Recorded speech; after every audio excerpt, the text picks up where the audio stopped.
Welcome to the Edamame Anime Club, where we have no nuts for Turbo Granny to get. I'm your host, Steve, and I'm joined by my two other hosts, Alexander.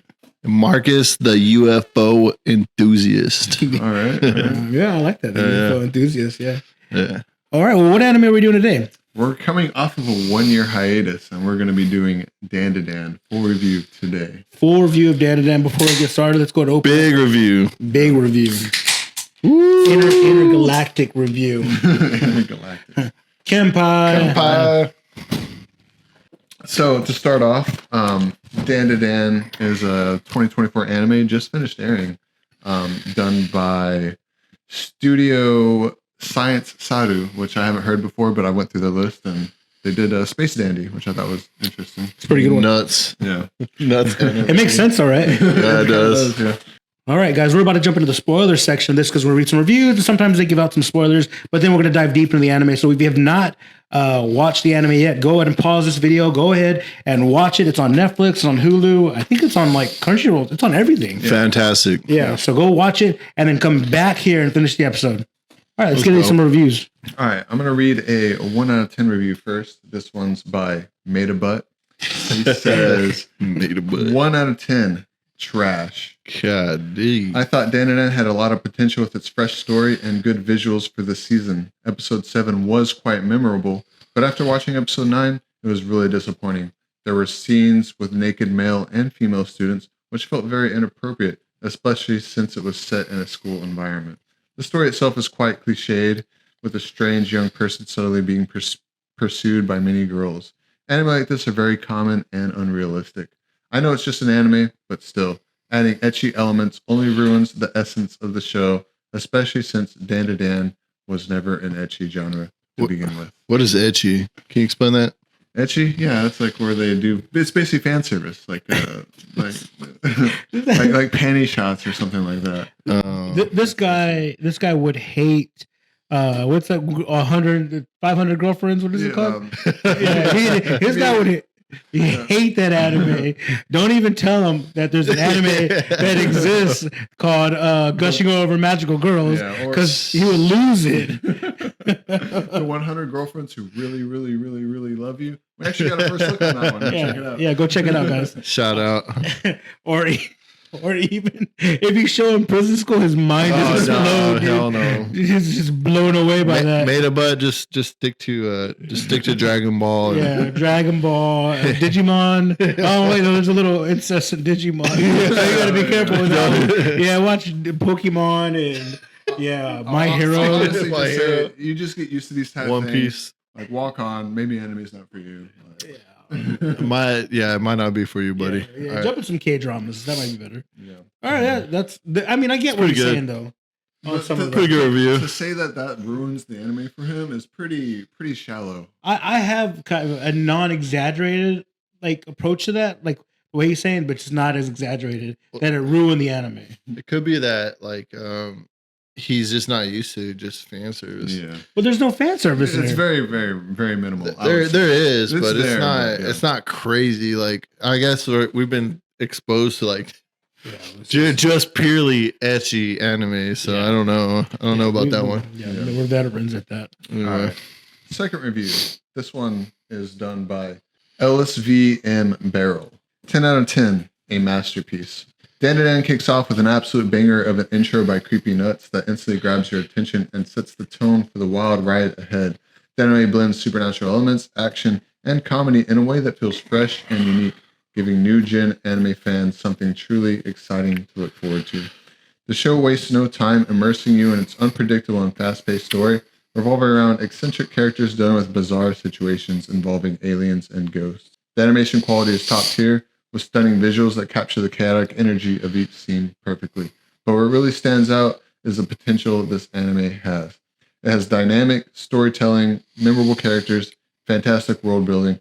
Dandadan has all the makings of the new anime classic. The balance between its heart-pounding action, humor, heartfelt moments makes it an easy 10 out of 10 for me. If you're looking for unique, adrenaline-pumping anime, keep your eye on this one. I mean, I like that we read a 1 and a 10 review because I feel like both of them are kind of wrong. Like the one, it's the worst anime ever, and a 10 being the best anime. I mean, we've seen some great anime throughout the YouTube channel, but I do get what he's saying because I think the animation is top notch. But there's a lot of flaws I find with this anime. The introduction music is phenomenal, I agree dude. with him on Creepy Nuts. It really does. It really does set the anime. Is that the off. name of the song? Yeah. Creepy Nuts. Okay, yeah. Well, it's done by Creepy Nuts. I don't know what it's. It might be called Dandadan because he said Yeah. It is a banger. Yeah, it is a banger. It is fucking great. It actually became like a meme on TikTok where like people like me every Thursday. It's like Dandadan. Yeah. So I could see that. But all right, yeah. All right, so now let's really just dive into the story and plot. And I have a lot of faults with this, but I mean, if you want to, discuss a little bit about the plot and the story. So the plot is basically the main character Okarun gets his balls stolen, right? And he's on basically a quest to get him back. Before that, he stole his dick. So true. Okay. So basically, the whole plot is. Like, are ghosts and are aliens real? Like that was the whole plot. Yeah. Let's before we talk about the generals, let's talk about what the big umbrella theme of it. It's supernatural and science fiction combined. Yeah, which is kind of rare for an anime. Before we talk about balls and dicks and stuff like that, we should get that down first. Yeah, and the fact that they both exist in this universe. But the real plot is body parts are being stolen from Okarun, and you need to get them back. Versus aliens and ghosts. Yeah. So with me, I'm a real big I really don't like kind of the plot point. Is that what we're calling it? Plot point being that it's revolving around Okarun's testicles. I feel like they could have done a lot different things with it. It's very non-serious. Oh, dude, I think it's great. I think it's just comical and hilarious. Like it's just like because he's after. Anyway, okay. Before I go into any further, it's just like he can't do anything because he has no balls or he has no dick. He he's a man. Like how the fuck you gonna like go through life when you have no fucking dick? Then you get your dick back, you ain't got no balls. So come on. I think it's great. I love it. I didn't mind it. I thought it was humorous. I could see why people are turned off from it. But is it a serious anime? Like, come on. From the get-go. Honestly, to me, the main draw to me was that it's a romance anime. Like I liked the dynamic between Momo and Okarun. Like I liked that. Yeah. Like, I thought it was good. Yeah, and that's what's going to keep me watching it is because I like the will they, won't they aspect of it all. Right. Like, when are they going to get together? And I'm sure that, for every anime I think I've ever watched, they never get together. So this is one of those anime where it's like, will they, won't they? And then we just got to keep watching because we hope they do or we hope they don't. But either way, it's giving that illusion that they are going to be together. And throughout the entire anime, they really have like the theme of jealousy between each other. Yeah. That's always can seem. And then really, I do like when they're not with each other. They're like thinking of each other. Thinking about I want to like that episode 3 or 4 where they talk about like they're not seeing each other and they're like looking for each other at lunch. I was like, I felt like there was like a real like compassion between them two to like, I want to go talk to him about aliens. I want to talk to him about ghosts. We should get in the characters in. Yeah. I agree. Yeah. Which brings us to the character section of it all. All right, go ahead and launch off with the first two main characters. Obviously, Okarun, the main character, which is the boy, and then Momo. Like I liked it. I actually really liked Okarun whenever he transforms. Oh yeah. I think Momo's like definitely the main character. Momo's probably definitely the main character, but I like Okarun because he actually like he turns from like kind of like a wimp. Yeah. He turns like cool. Yeah. Like he's like slick with it. Yeah, like Shay. I don't like Shay when he when Momo was like hey, like I think she sees him getting bullied. And so she goes in and like looks at what he's looking at. Like he's like getting bullied by those freaking jocks. Yeah. And then she's like, oh, you like whatever? I think it's like UFOs. And he gets like all into it and then runs after her. Oh, that was great. Yeah, and I really like the dynamic between them too. I like the almost kiss that they had. Yeah. I thought that was kind of decent. Cute because it played off later on in the episodes. Well, actually, toward I think the season finale, actually, it was brought up that they kissed.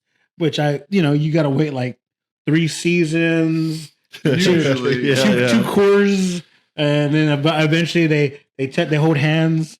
Not in Sword Art Online though, but yeah, and this like the legit. I think they were good characters. I really like the supporting characters. There's one specifically, two actually. Can you guess what they are? Turbo Granny. Turbo Granny. I think is hilarious. I watched it dubbed, so the voice actor for that is really good. Really? Yeah, really good. She's super. I don't know her name, but I heard that voice multiple times. She's really good. You know me. I'm kind of a sub slut. Yeah. Yeah. All I do is watch a sub. A sub slut is what he is. I don't watch A sub slut. TM. I made that. I think you gotta watch it in sub, like for its originality. The only one I don't agree with watching sub to dubs, Dragon Ball Z. But anyway, we're getting ahead of. I'm Alpha getting ahead Samurai of it. too. You gotta watch that dub. Yeah, but subs. But Turbo Granny to me is fucking. Turbo Granny. I thought she offered a good villain. Like she was a good villain in the very beginning, and then she turns into like the comedic relief because they turn her into like a cat. Yeah. So and she's kind of an anti-hero she to actually her. like helps them a little bit. Yeah. So She's one of my favorite. And then can you guess the other one? Ida. No. You know The Granny. Granny, dude. Yeah, the Granny's fucking dope. badass. Dude. I love the bat beating she does. She's just like old school. Like, what are you gonna do? I'm just gonna beat the shit out of you with a bat. And she's like all freaking like, what do they call them when they're like ghosts? Like she's like a psychic or whatever. Yeah, like she's a psychic. Like she has all like the little tomes that you write on the walls and all that stuff to keep ghosts out or whatever it is. Yeah. Like kind of like a priest. It reminds me like she's like a priest, but like a Japanese priest or something. Yeah. I don't know. Y'all didn't like Ida? No, I did not. I kind of liked her. I didn't like her in the beginning when she was talking. She was talking, but Mad Papa's about Okarun. Yeah. But I didn't like her later on when she tries to play the hero. She's to me, she's got a redeeming quality. I was gonna say like she's she actually lied about Momo. Like she said that she was like sleeping around and stuff like that. So that's how like they introduce her as a character. But like she has a redemption. Yeah, I agree. She does eventually tell the truth. And I think that really did play in her character because Momo actually really didn't care. Yeah, she didn't care at all, and the fact that she went and told the truth, that even though she knew Momo wouldn't care, it would have benefited her. She went ahead and told the truth, and I think that really does show that she's changing. But the elitist that she has, that she's the one, frustrates me. Yeah, I mean that's kind of like her archetype kind of thing. Yeah, I like it though. I like how she's acting like she's in love and all this and all with Okarun, and then just freaking Momo hits her with the pen. Yeah, that was pretty hilarious. Yeah, I guess it's not necessarily that I like Ida as a character, but I like how she's interacts with the other characters. I like her. Yeah, and we do have another supporting character which really doesn't. Honestly, he could have not been in it at all. And I didn't like it. He was probably my favorite, the least favorite one. Gigi, like Momo's like middle school boyfriend or something. Like, I think he'll have a bigger I haven't read the manga or nothing, but I think he'll have a bigger impact like season 2. That's got to be what it's going for. Because he's like definitely getting that like psychic like vibe, the ghost vibe to him. Like he's like gonna like just how Ida gets possessed, like gets the powers from Silky the gymnast, was it? Acrobatic Silky. Acrobatic. Like you can definitely tell that he's gonna. Yeah, because he sees something, right? Yeah. He keeps seeing. He keeps seeing something, some sort of ghost. Yeah, and the last one I'll just briefly talk about is that Acrobatic Silky. That episode hit hard with a lot of people, and I want to say I don't want you to pull it right now, but the rating for that one was really high. I'm sure it was. It was such a great episode. I mean, it was a standalone episode that I'm glad they told it because it really shows. And this is something that plays off of like Demon Slayer, where they have a very tragic story to these demons. This one is no exception. Very tragic story with her, and it makes sense. And then at the very end, she does have a redeeming quality because she actually gives Ida the power to be able to transform her into this very acrobatic, ghost. Yeah. She's a ghost. Yeah, there's a name for that. I forgot. It's a special ghost in Japan. They call it. But yeah, and that's really all the characters we really need to discuss. I don't perceive that we need to talk about any of the other characters. The aliens are kind of weird.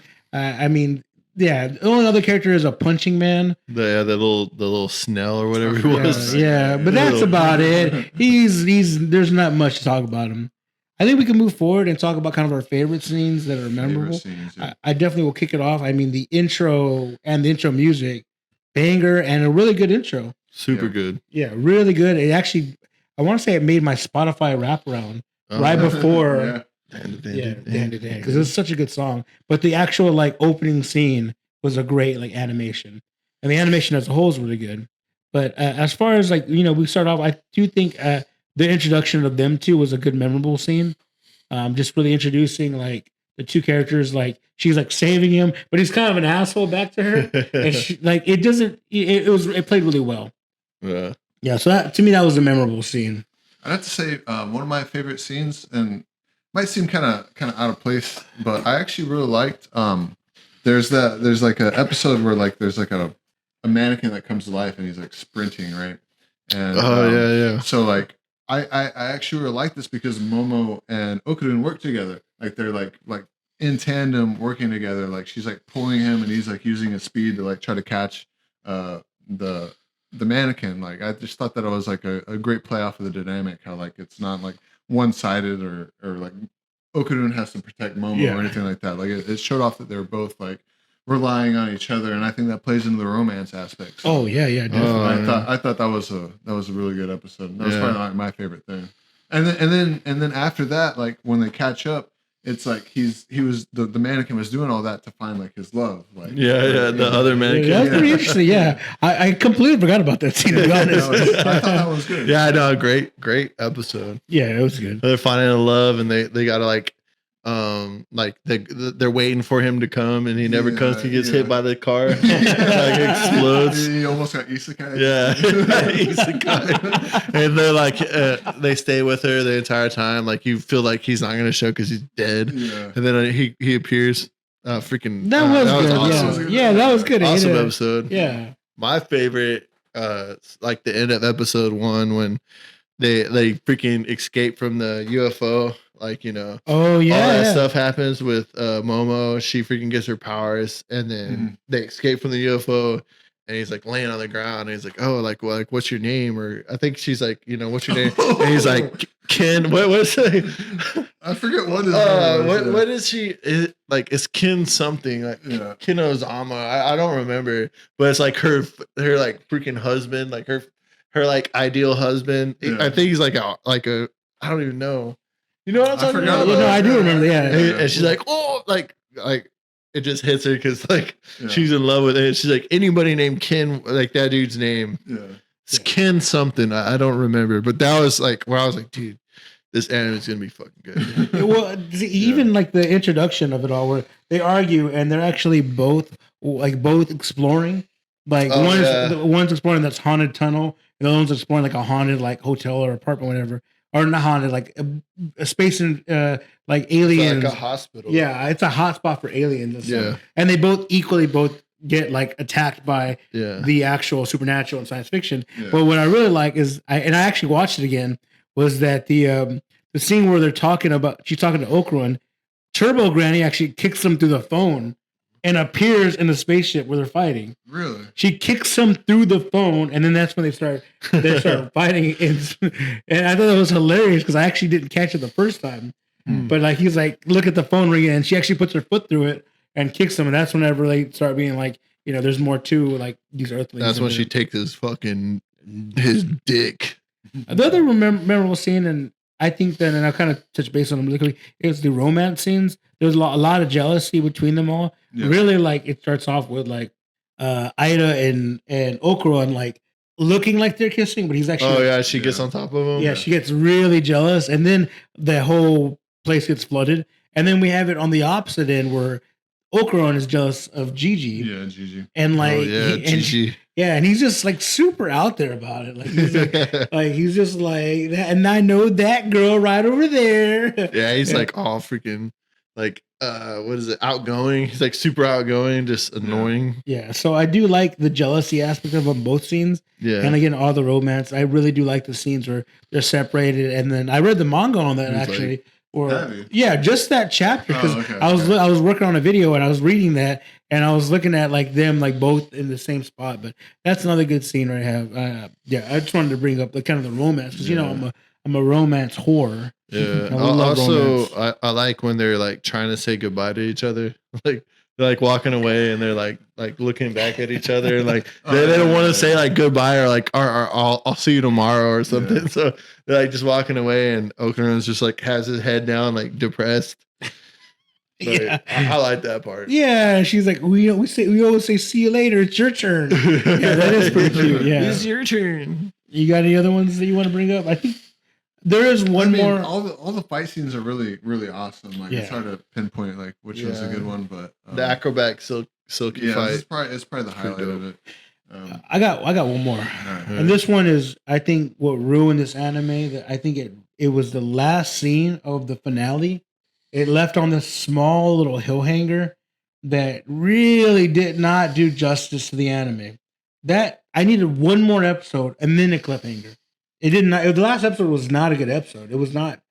It was like it felt like an episode. Like it was episode 8 or episode 12, and there's another episode coming out. Yeah. It felt like we needed one more episode, and I don't think it just ended. It didn't end on a high note. And what happened exactly? What happened is that Momo is getting cornered in the hot springs by some aliens, and then Okarun and Gigi are looking in a hole in the wall with a bunch of like scripts, and then it ends. You're right. It did end on a cliffhanger.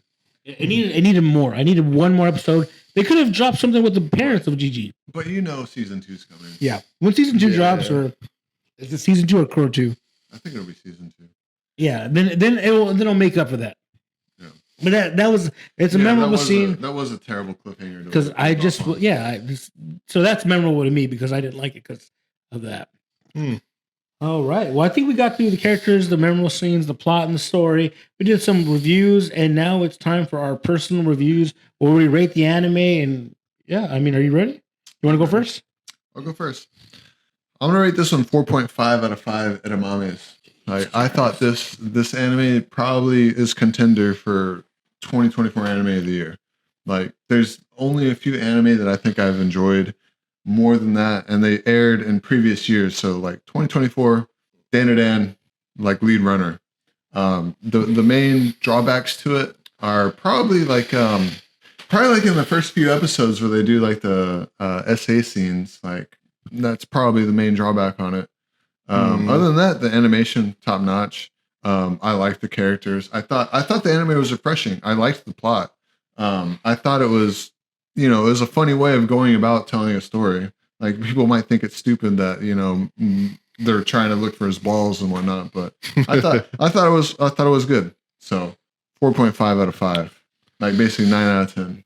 Yeah, I would rate it, in my opinion, 5. Full 5. 10 out of 5? That's crazy. Yeah, and I'll say the same thing. Like, I think it is going to be the forerunner right now for 2024 anime of the year for sure, because it has to be. Like the just introduction, outro, like, are fucking awesome. The music's great. The overall, I find like the chasing his balls and his dick gets stolen. Like, it's freaking hilarious, dude. Yeah. The animation's great. Like, everything that they do is just like top notch. Yeah, everything they do is top notch. Like, I understand like the first episode, the first maybe second episode, like, it's very uncomfortable, but they did that on purpose for sure. Like, that's just their way of just like, being controversial. Yeah. But I enjoyed from the first to the very last episode. Like, I had no issues. Like, I didn't think the last episode. Jesus Christ. Well, sorry guys. Welcome back for the technical difficulty. You probably noticed we're missing a piece of artwork. So I'll give my last review and then we'll cut the episode. I'm gonna be in disagreement with both of you. I think it's a 3.5 out of 5. I do think it's a good anime. But it doesn't have to me, there was a lot of things. One, I'm going off of just season 1. That's it. Okay. Only season 1 I'm going off of, nothing else. I'm sure later on it's going to get really good. But right now, since we're building on this anime, I think it doesn't have all the equipment yet. I needed one more episode to really tie it in. The whole plot point of being on the testicles, they could have done so. It was not necessary. They could have done other things. They could have made it was still funny without that. I mean, I understand why it was hilarious and like She fart jokes stole are his funny, nuts. but like it didn't hit hard with me. The only redeeming factors I have for this anime that I think really saves it, the animation, the intro music, the romance aspect of it all, and really the jealousy, I think plays a part of that romance. And then of course, I do like the stories of these ghosts. I really like them. Okay. I do think it's going to get better. And then I just want to see what season 2 has to bring. And I know they confirmed that season 2 is coming out in July 2025. It's coming. So I'm excited to see what they bring. But that's my rating. So what'd you have? A 4.5, a 5, and a 3. All out of 5, guys. Anything else? No, I think that's it. Check it out, Dandadan season 1. Yeah, check it out, guys. And let us know what you know. Comment down below. Share it. Tell your friends about it. And yeah, make sure to stay tuned, guys. We're back. We're filming again. Happy New Year's. Yeah, Happy New Year. Yeah. All right. Let's go. Edamame Anime Club. All right, guys. We'll see you next week.